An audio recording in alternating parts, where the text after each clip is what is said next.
পেহেলগামে ভয়াবহ সন্ত্রাসী হামলার পর ভারত ও পাকিস্তানের মধ্যে উত্তেজনা চরমে পৌঁছেছে।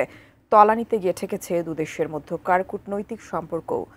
হামলার আশঙ্কায় সর্বোচ্চ সতর্ক অবস্থানে রয়েছে দুদেশের নিরাপত্তা বাহিনী। এমন প্রেক্ষাপটে ভারত পাকিস্তানের মধ্যে উত্তেজনা নিরসনের উদ্যোগ নিয়েছে যুক্তরাষ্ট্র। আরও জানাচ্ছেন শাওন মাহফুজ। টানা সপ্তম দিনের মতো কাশ্মীরের নিয়ন্ত্রণ রেখায় গোলাগুলি হয়েছে। কুপওয়ারা, উরি ও আখনুর সেক্টরে বিনা উস্কানিতে গুলিবর্ষণ করে পাকিস্তানি সেনারা। পাল্টা জবাব দিয়েছে ভারতীয় সেনাবাহিনীও। তবে হতাহতের কোনো ঘটনা ঘটেনি। দুদিন আগে সন্ত্রাসী হামলার কঠোর জবাব দেওয়ার জন্য সশস্ত্র বাহিনীকে পূর্ণ স্বাধীনতা দেন ভারতের প্রধানমন্ত্রী নরেন্দ্র মোদী।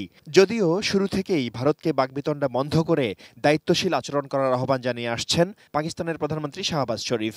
এরপরও একে অপরের বিরুদ্ধে হামলার আশঙ্কা করছে ভারত ও পাকিস্তান। ফলে উভয় দেশই নিজেদের আকাশসীমা বন্ধ করে দিয়েছে। সর্বোচ্চ সতর্ক অবস্থানে রয়েছে দুদেশের নিরাপত্তা বাহিনী।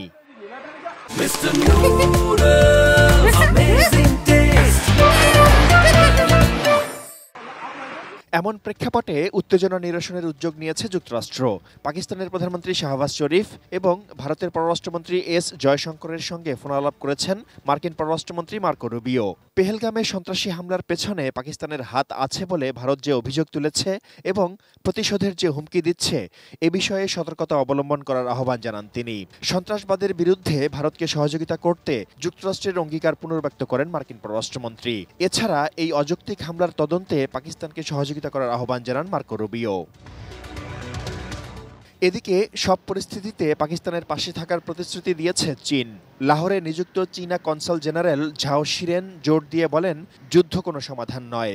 ভারত ও পাকিস্তানের উচিত সংলাপ ও কূটনৈতিক উপায়ে শান্তির পথ খোঁজা। Shaon Mahfuz, desk report, ATN news.